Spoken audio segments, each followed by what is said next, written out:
I am sure you can already tell that this is no ordinary AC, so I'll cut to the chase. It's connected to the disappearances of a select few pilots it came across. Unfortunately, there's no ID associated with it either.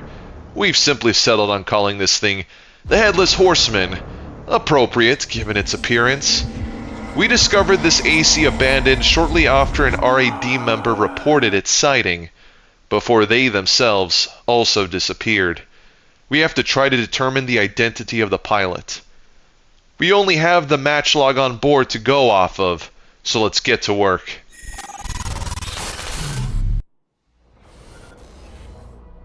This is the first official sighting of the Headless Horseman, located just outside of Rubicon. Its opponent, a dual Zimmerman AC equipped with shoulder missiles, is quite capable. It's a very popular choice in the competitive scene. Little did the pilot know that they would be fighting for survival, and this was no longer a friendly competition. Coincidentally, the weapons of the Headless Horseman are equipped for this very scenario. Were they preparing for this? Was everything premeditated? Also, why is the movement of the Headless Horseman basic, almost like it's guided by nothing but rails?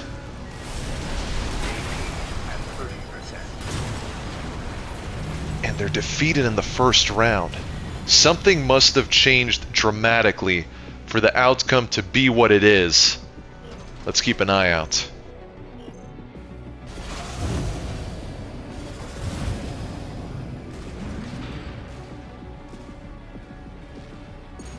The Zimmerman pilot is clearly being cautious here, and I don't blame them. But nothing's really changed about the Horseman's behavior. Unless... wait, what was that? This was a sudden change of strategy on the Horseman's part. Look at the sudden emphasis on aggression. Almost as if it adapted to the first scuffle. This is very unusual for a nest match. Pilots will have to take several encounters against certain matchups before they start adjusting their strategy. This was so sudden, almost unnatural even.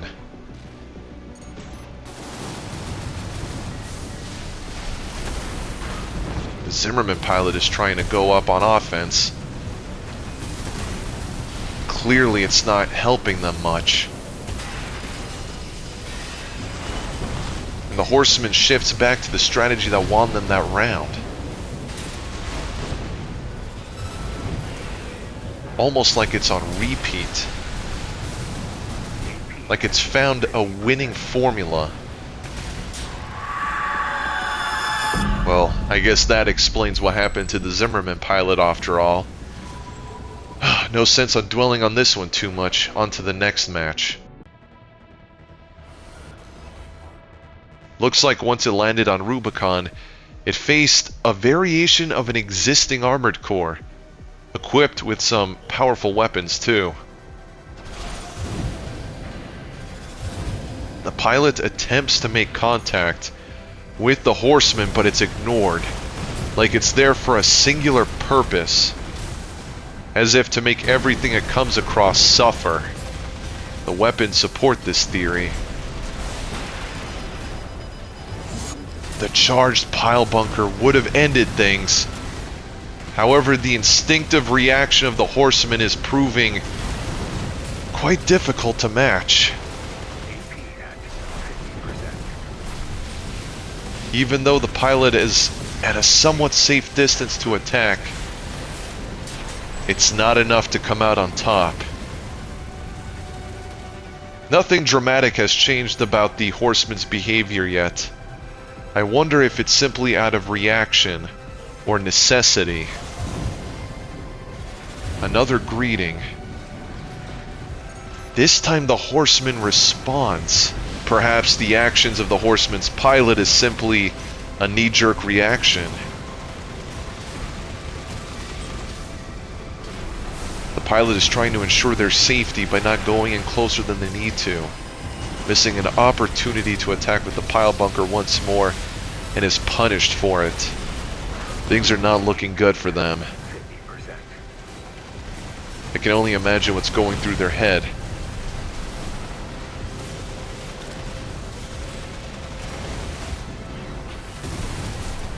At this point, there's so little they can do.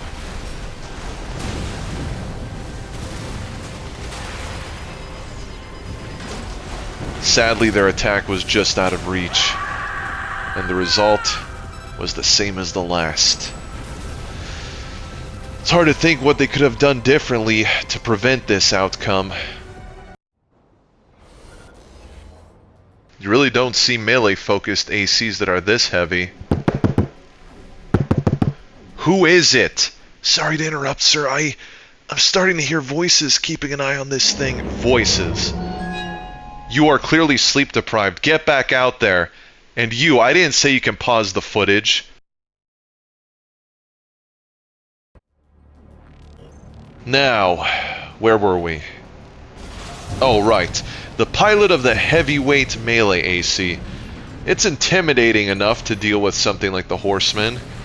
But then again, so were the last two. And the Horseman's pilot took cover under the bridge before even seeing the missiles head their way.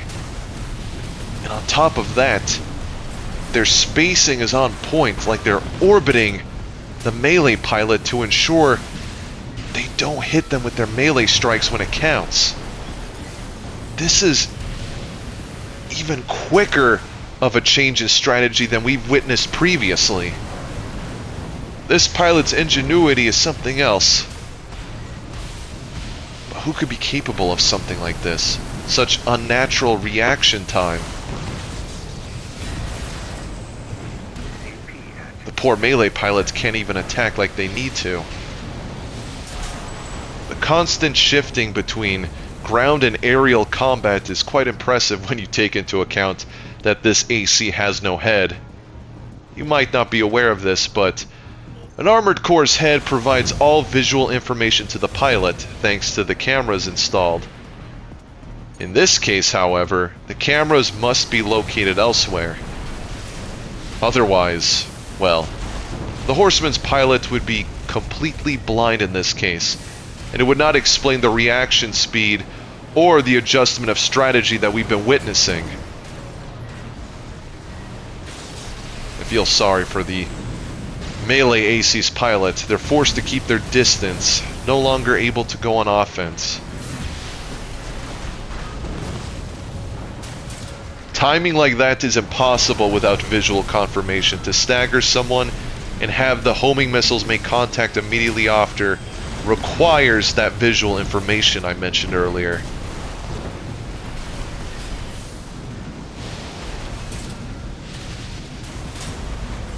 Even more so to finish the pilot off like that. Something else must be going on that we're missing. But what?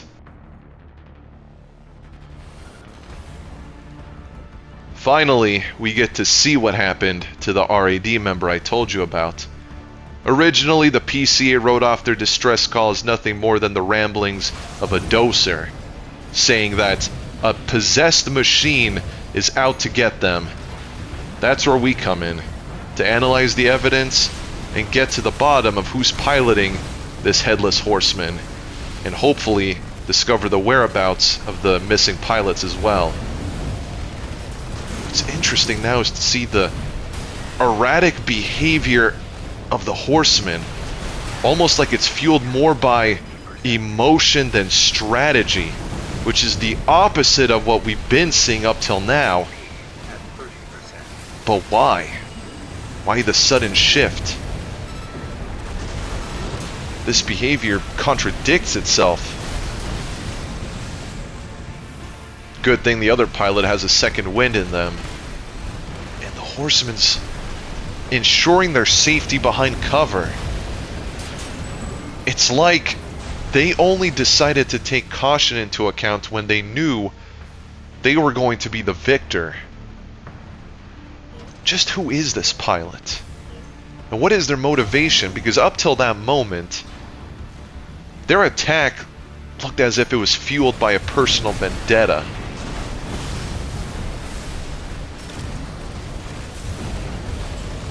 And of course the other pilot has to maintain distance. They know if they are in the middle of those flames, they will be melted, as is the case currently. It's a good thing they found an opening to attack with their redshift.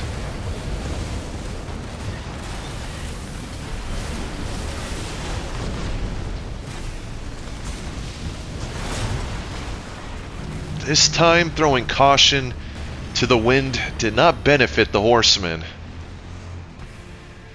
Clearly, both pilots have it in for each other. One does not want to let the other get the upper hand, which is usually what you see in any nest match. Here it's different. Here it's simply raw emotion fueling both of their movements.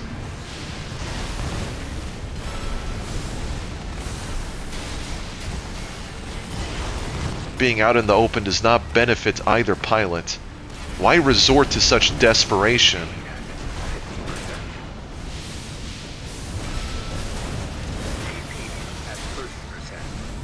Even with that contact, will it be enough?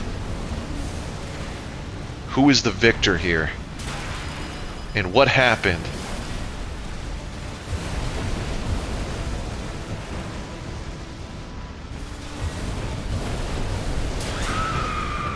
The Horsemen honed in to ensure victory.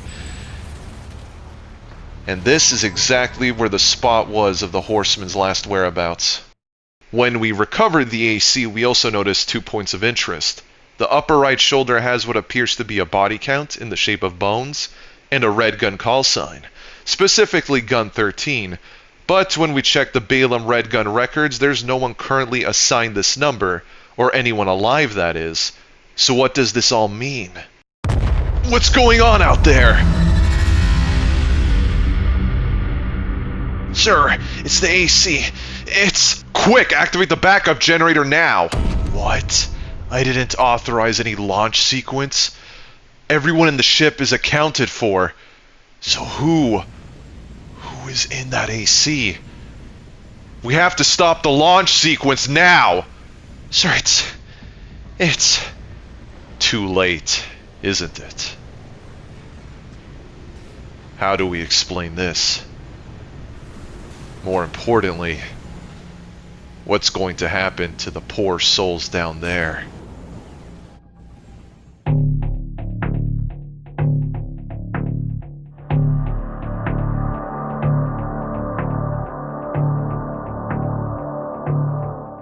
It's spooky season, and I really wanted to make a Halloween-themed video.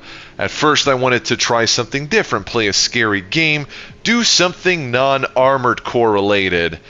However, as much as I love Armored Core 6, you all seem to love it even more, and I'll never be able to escape this endless cycle. So I took this as a challenge to mesh the two, bring the scare factor into AC6, and even though it's been a part of the series since the very beginning, this proved to be more of a challenge than I had anticipated originally. Not to mention playing a certain way during each match and hoping I don't lose, because that did happen a few times during recording. The build itself is pretty simple. Blind your opponent with the flamethrower and hit them with explosives when they can't see it. If I were to optimize it further, swap the headpiece for literally anything, because the Lammergeier head needs a stat to stand above the rest to be even considered worthwhile. Think the Mind Beta head, for example. With all that said, if you enjoyed this, please be sure to like the video. Hype it now if you can, because that's a new feature I discovered YouTube added, probably to appease the algorithm.